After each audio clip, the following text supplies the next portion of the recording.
अमरनाथ नाम का गांव था जहां रमन नाम का आदमी रहता था। वो बहुत ही नेक दिल इंसान था, लेकिन लोग उसको बेवकूफ बनाकर अपना सारा काम करवा लिया करते थे।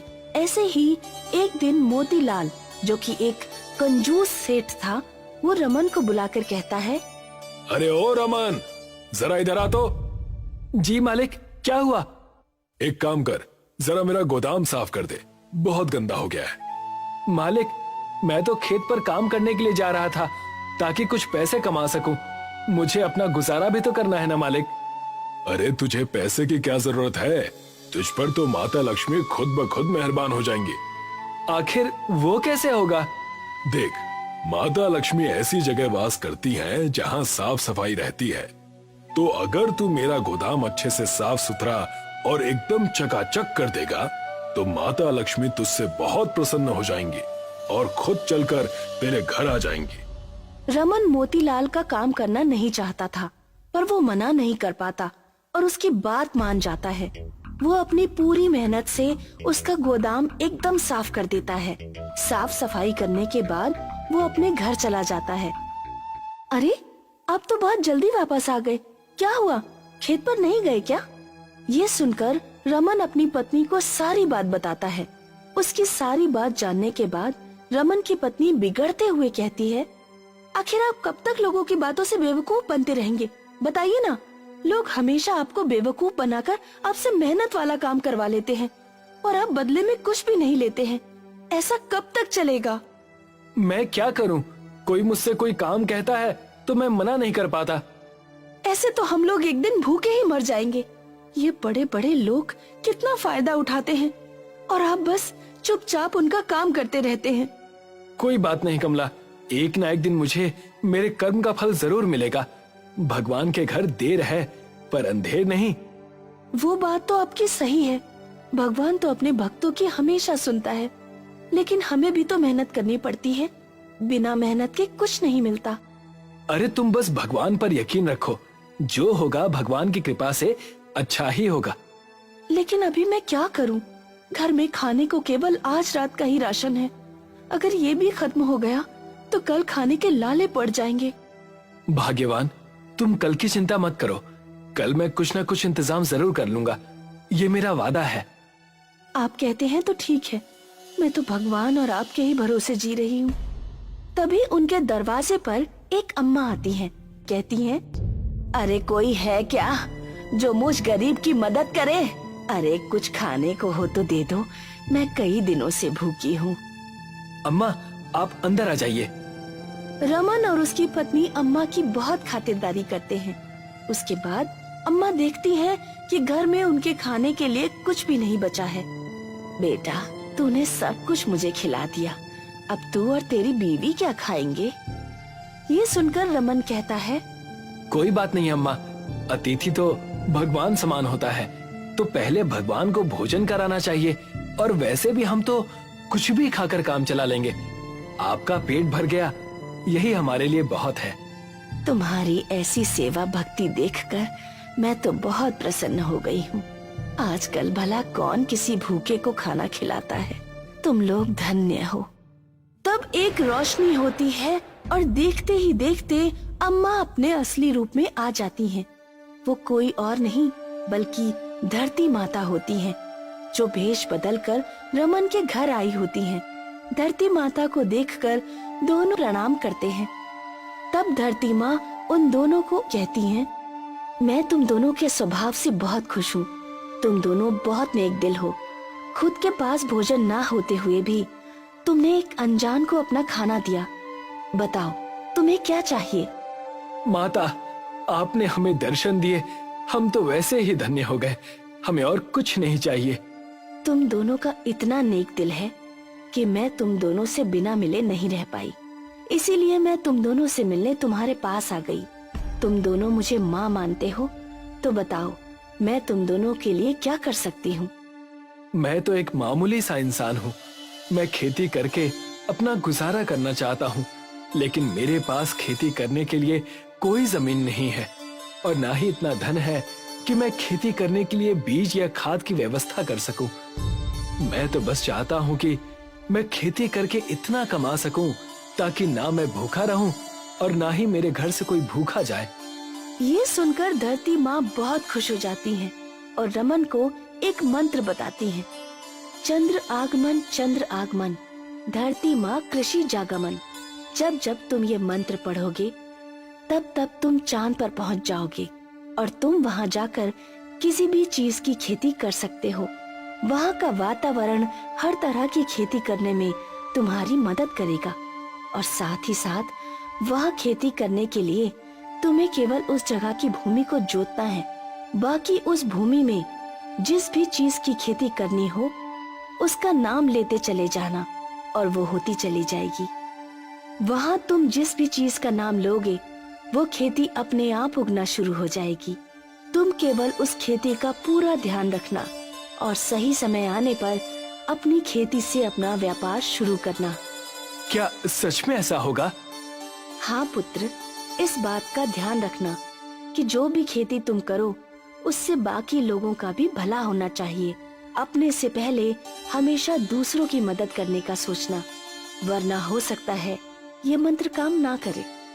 ये कहकर माता वहाँ से गायब हो जाती हैं। इसके बाद वो दोनों उस मंत्र को एक बार पढ़ते हैं। चंद्र आगमन, धरती माँ कृषि जागमन। चंद्र आगमन, धरती माँ कृषि जागमन।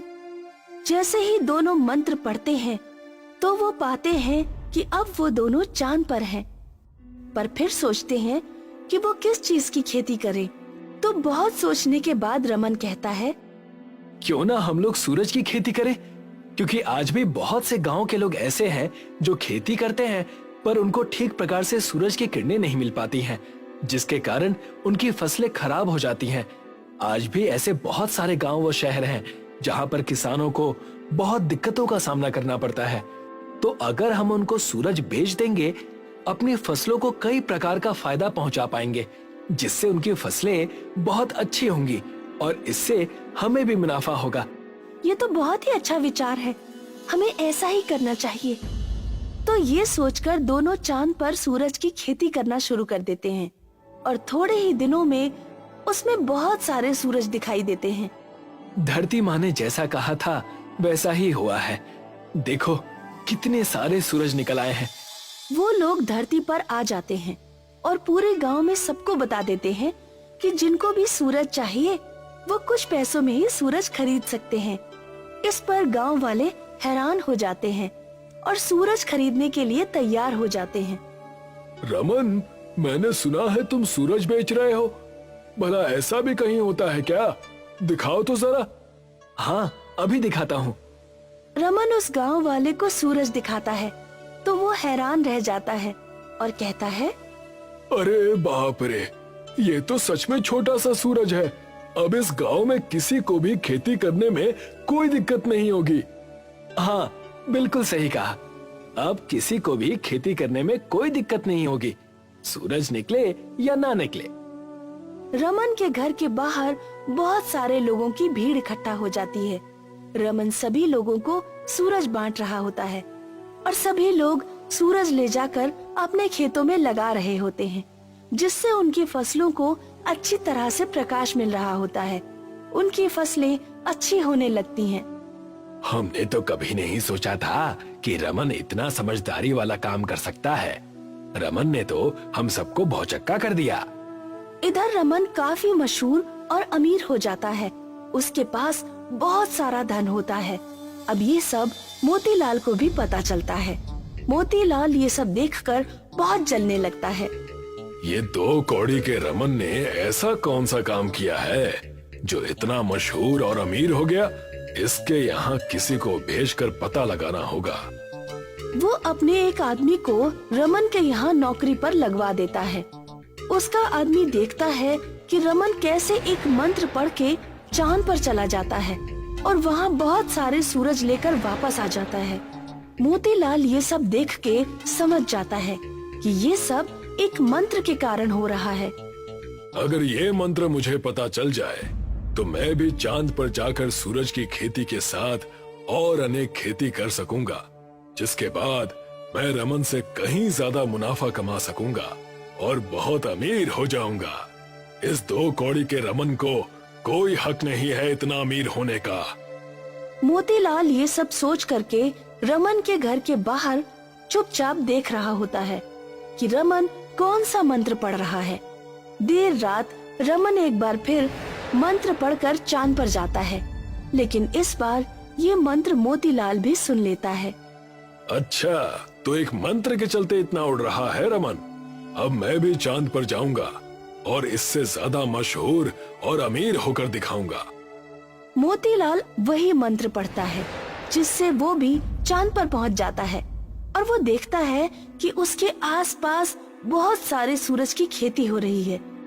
अब मैं हीरे की खेती करूंगा और रमन से कहीं ज्यादा अमीर बन जाऊंगा। मोतीलाल एक अलग सी जगह ढूंढता है। उस जगह जाकर वो हीरे की खेती करना शुरू कर देता है। फिर आखिरकार कई दिनों की मेहनत के बाद वहाँ पर हीरो का खेत बहुत बढ़िया हो जाता है। अपने हीरो की फसल को लहलहाता देखकर मोतीलाल मन ही मन बहुत खुश हो रहा होता है। अरे वाह, अब तो मेरे पास हीरो का खेत हो गया। अब देखो मैं कितना अमीर हो गया। मैं दुनिया में जो चाहूँ वो खरीद सकता हूँ। चलो अब धरती पर चलकर इसे लोगों को बेचने के लिए कहीं घूमता हूँ। इतना कहकर मोतीलाल वो मंत्र पढ़ता है, पर वो मंत्र कुछ भी काम नहीं करता। ये देख के मोतीलाल बहुत डर जाता है। अरे ये क्या हो रहा है? ये मंत्र काम क्यों नहीं कर रहा है? ऐसे तो मैं यहीं चांद पर फंसा रह जाऊंगा। चांद पर मोतीलाल को सबक मिल चुका था कि आधी अधूरी जानकारी कितनी खतरनाक हो सकती है, लेकिन अब वो कर भी क्या सकता था। वो रोने लगता है। तभी अचानक से चांद पर धरती माता को देख के मोतीलाल उनके पैरों में गिर जाता है। तब धरती माँ उससे कहती हैं, ये तुम्हारा लालच है जिसने तुम्हें यहाँ चांद पर फंसा दिया है। अगर तुमने लालच नहीं किया होता तो तुम अभी आराम से अपने घर पर बैठे होते। माता, मुझे क्षमा कर दीजिए। मुझे नहीं पता था कि मेरा लालच मुझे यहाँ पर लाकर फंसा देगा, और मैं आज के बाद कभी भी लालच नहीं करूँगा। हमेशा लोगों की मदद करूँगा। धरती माँ उसकी बातों को मान लेती हैं और उसे माफ कर देती हैं। वो उसे धरती पर वापस ले आती हैं। मोतीलाल रमन के पास जाकर अपने किए की माफी मांगता है। रमन उसे माफ कर देता है। उसके बाद दोनों मिलकर गरीब लोगों के लिए खेती करना आसान बनाने की कोशिश करने लगते हैं। उनके गांव का बहुत अच्छे से विकास होने लगता है और अमरनाथ धीरे धीरे बहुत प्रसिद्ध हो जाता है। सीताराम गांव में आलू टिक्की और गोलगप्पे बेचता था। उसकी आलू टिक्की और गोलगप्पे दूर दूर तक फेमस थे। आइए आइए, गरम गरम आलू टिक्की और ठंडे ठंडे गोलगप्पों का मजा लीजिए। आइए आइए। सीताराम के 2 बेटे थे, मालू और चमन। मालू जहाँ मेहनती और ईमानदार था, वहीं चमन आलसी और चालाक था। मालू और चमन, बाजार चले जाओ। आलू की बोरी और बतासे खरीद कर ले आना। पिताजी, आज मेरा पेट ठीक नहीं है। पेट में बहुत दर्द हो रहा है। मालू, तू बाजार जा और सामान खरीद कर ले आ। कुछ साल बाद जब सीताराम बूढ़ा और बीमार हो गया तो कारोबार के बंटवारे की बात आई। सीताराम ने आलू टिक्की का कारोबार मालू को सौंप दिया और गोलगप्पे का कारोबार चमन को सौंप दिया। मालू और चमन, मेरे लिए तुम दोनों एक समान हो, इसलिए मैंने कारोबार के बंटवारे में कोई भेदभाव नहीं किया है। तुम दोनों अपना अपना कारोबार खूब मन लगा कर करना। मेरी इच्छा है बेटों कि मैं तुम दोनों की शादी एक साथ एक मंडप में ही करूं। जैसी आपकी आज्ञा पिताजी। दोनों बेटों मालू और चमन की शादी तय कर दी गई। मालू की बहू का नाम पुष्पा था और चमन की बहू का नाम विमला। मालू ने अपनी आलू टिक्की की दुकान संभालनी शुरू कर दी। उधर चमन घर पर आराम करता या दोस्तों से गप्पे लड़ाता और उसकी पत्नी गोलगप्पों की दुकान संभालती। आलसी चमन भले ही दुकान पर काम ना करता हो, लेकिन दूसरों की जमीन जायदाद हड़पने के मामले में उसका दिमाग बहुत तेज चलता था। चमन मालू का कारोबार हड़पने के बारे में सोचने लगा। इस मामले में उसकी पत्नी ने भी उसका साथ दिया। किसी तरह मालू की आलू टिक्की का धंधा हमारे हाथ लग जाए तो मजा ही आ जाए। बैठे बैठे दिमाग ही चलाते रहोगे या कुछ करोगे भी? चमन को पता था कि मालू हर रोज सुबह आलू की बोरी लेने मोटरसाइकिल से बाजार जाता है।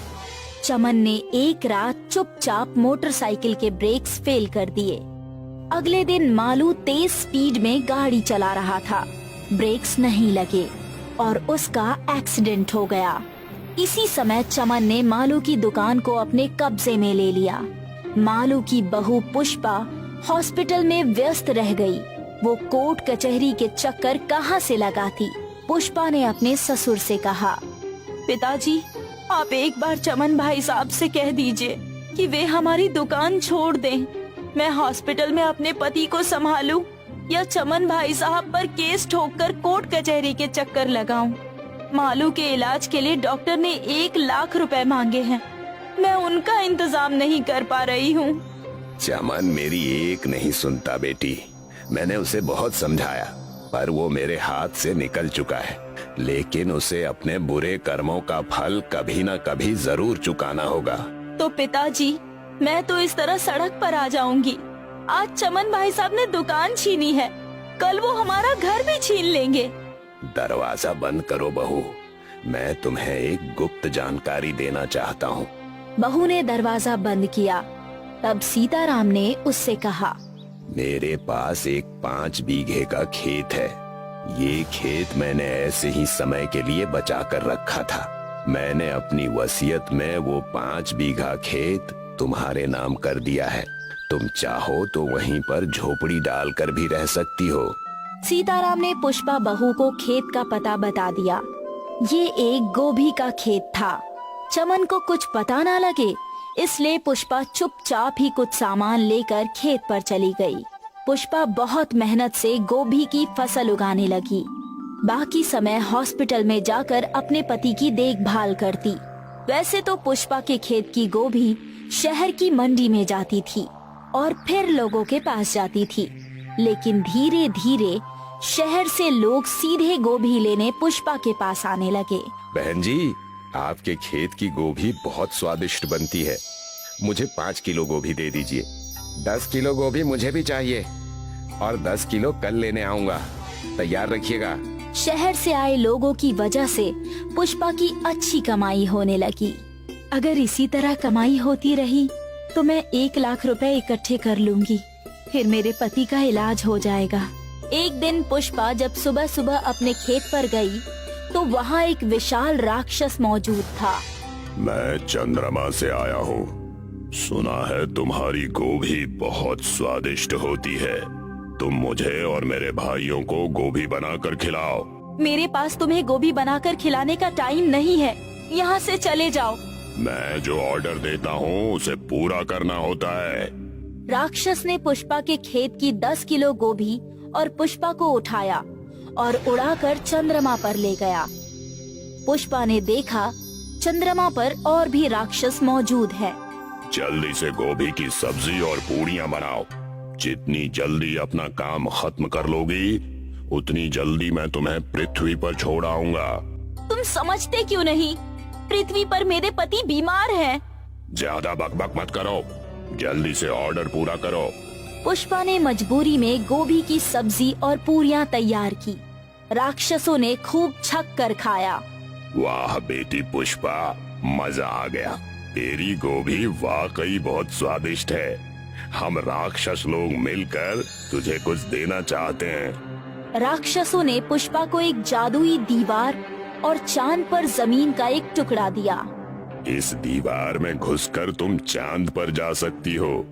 चांद पर हमने तुम्हें जमीन दी है, तुम उस जमीन पर खेती कर सकती हो। हमारे पास ढेर सारा सोना भी है, तुम चाहो तो सोना ले जा सकती हो। पुष्पा ने सोना लेने से इनकार कर दिया। मैं सिर्फ अपनी मेहनत की कमाई खाती हूँ। राक्षस पुष्पा की ईमानदारी देखकर बहुत खुश हुए। राक्षस द्वारा दी गई दीवार का प्रयोग करके पुष्पा अपने घर लौट आई। घर आकर उसे पता लगा कि चमन ने उसके गोभी के खेत पर भी कब्जा कर लिया है। तुझे क्या लगता था पुष्पा कि तू खेत को मुझसे छुपा लेगी? मेरे कान बहुत दूर की सुन लेते हैं। जब गोभी का खेत भी छिन गया तो पुष्पा निराश नहीं हुई और ना ही कोर्ट कचहरी गई, क्योंकि उसके पास चांद पर खेत था। पुष्पा जादुई दीवार से रोजाना चांद पर जाती और खेत में गोभी उगाती। पुष्पा ने 1 लाख रुपए इकट्ठे कर लिए और अपने पति मालू का इलाज करा लिया। लेकिन किसी तरह चमन को पुष्पा की जादुई दीवार और चांद पर खेती के बारे में पता लग गया। चांद पर खेती? मैं भी चांद पर जरूर जाऊंगा और ढेर सारी जमीन पर खेती करके खूब सारे पैसे कमाऊंगा। एक रात जब पुष्पा के घर पर सब लोग सो रहे थे तो चमन पुष्पा के कमरे में घुस गया और जादुई दीवार से चांद पर पहुंच गया। उस समय सारे राक्षस सो रहे थे और राक्षसों के पास ढेर सारा सोना पड़ा हुआ था। सोने को देखकर चमन के मन में लालच आ गया। उसने बोरियों में सोना भरा और ले जाने लगा, लेकिन तभी राक्षसों का सरदार जाग गया। अरे भाइयों उठो, ये आदमी हमारा सोना चुराने आया है। मुझे माफ कर दो, मैं ये सोना यहीं रख देता हूँ। तुझे माफी नहीं मिलेगी। तूने पुष्पा पर खूब अत्याचार किए हैं। मैं तुझे कुत्ता बना दूंगा। राक्षसों ने चमन को एक कुत्ता बना दिया और पृथ्वी पर छोड़ दिया। चमन कुत्ते के रूप में जब घर पहुंचा तो उसकी बीवी ने उसे डंडा मारकर घर से बाहर भगा दिया।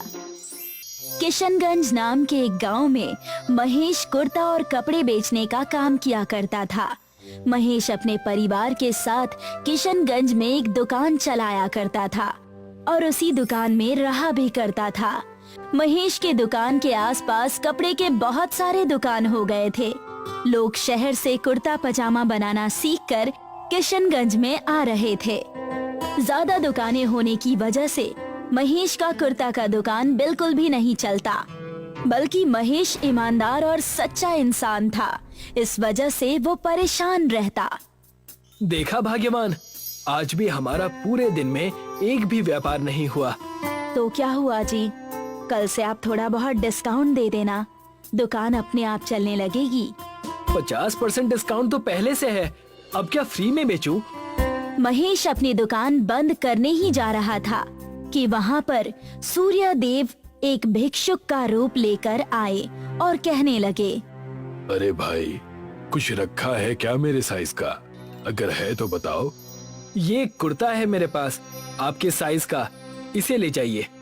लेकिन मेरे पास पैसे नहीं है, ये पहले ही बता देता हूँ। पहले से ही दुकान ज्यादा चली नहीं है, ऊपर से द्वार पर आए भिक्षु को भगाना अच्छा नहीं होगा। इन्हें मैं ये कुर्ता दे ही देता हूँ।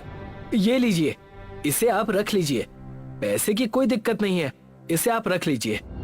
जैसे ही कुर्ता महेश ने आगे रखा, भिक्षुक अपने असली अवतार में आ गए, सूर्य देव बनकर। तथास्तु बालक, तुम्हारा मन इतना साफ है, मैं तो बस तुम्हें परखने आया था और तुम तो बिल्कुल ईमानदार और स्वाभिमानी निकले। भगवान, आप इस रूप में? मैं तुम्हारे भक्ति भाव और स्वभाव से प्रसन्न हुआ। अब से तुम्हारी दुकान पर जो भी कुर्ते आएंगे, मैं उन्हें सूरज का कुर्ता बना दूंगा। उस कुर्ते में बाहर से जितनी चमक होगी, अंदर से वो उतना ही मुलायम होगा। अगर आप ऐसा कर देंगे तो मेरा घर चल पड़ेगा, मेरे परिवार का भला हो जाएगा। सूर्य देव के आशीर्वाद की वजह से सारे कुर्ते सूरज की तरह चमकने लगे। दुकान में इतनी चमक हो गई कि पूरा किशनगंज जान गया सूरज के कुर्तों के बारे में। जैसे जैसे लोगों को सूरज के कुर्ते के बारे में पता चला, लोग महेश की दुकान में सूरज का कुर्ता खरीदने आने लगे। देखते ही देखते वो छोटी सी दुकान बहुत बड़ी बन गई। भाग्यवान, कहाँ हो? सुबह से चाय भी नहीं पिलाई। आजकल तुम्हारा ध्यान कहाँ रहता है ये पता नहीं। अभी लाई, ये लीजिए। ध्यान कहाँ रहेगा, नई तिजोरी ले आइए, हमारे पास रखने के लिए पैसे तक नहीं है। हाँ हाँ, अरे ये कौन सी नई बात है, अभी उन पैसों को कहीं और रख दो, मैं कुछ व्यवस्था करूँगा। महेश अपने घर से बाहर निकलकर देखता है तो उसे चारों तरफ सूरज का कुर्ता ही नजर आता है। ये देखकर वो बहुत खुश हो जाता है और दूसरे दुकानदारों के बीच जाकर कहता है, अरे तुम सब अब तक किशनगंज में ही ठहरे हुए हो, अब चले भी जाओ, यहाँ तुम्हारा क्या रखा है। अब अजीब हो गए हो। याद रखना, इंसान जितनी तेजी से ऊपर जाता है उतनी ही तेजी से नीचे भी गिरता है। वो सब तो बाद में देखा जाएगा। अगर तुम्हें सूरज का कुर्ता बेचना है तो लेकर बेच दो, मेरे दुकान से खरीदो और ज्यादा दाम पर शहर या दूसरे गांव में जाकर बेचो। इससे तुम्हें भी मुनाफा होगा और हमें भी। बड़े आए हमें मिलाने वाले, भूल गए क्या जब तुम दिन भर दुकान पर बैठकर मच्छर मारते थे। महेश उनसे बहसबाजी करके वहाँ से चला जाता है। महेश के बर्ताव से उसका परिवार भी परेशान था। साथ ही किशनगंज के दुकानदारों ने साजिश रची। क्या सोचा है तुमने यहाँ पर, बताओ? महेश की दुकान कैसे चौपट करनी है? अगर हमने उसकी दुकान चौपट नहीं की तो हमें बहुत कठिनाई होगी। सुनो, हम महेश को पैसे का लालच देंगे। उसे मैं अलग आवाज में कॉल करके बोलूंगा कि हमें कुर्ते सिलवाने हैं। जब वो स्वीकार कर लेगा तो हम सौदा कैंसिल कर देंगे, जिससे उसे भारी नुकसान होगा और वो दुकान बंद करके भाग जाएगा। मस्त प्लान है, हमें ऐसा ही करना चाहिए।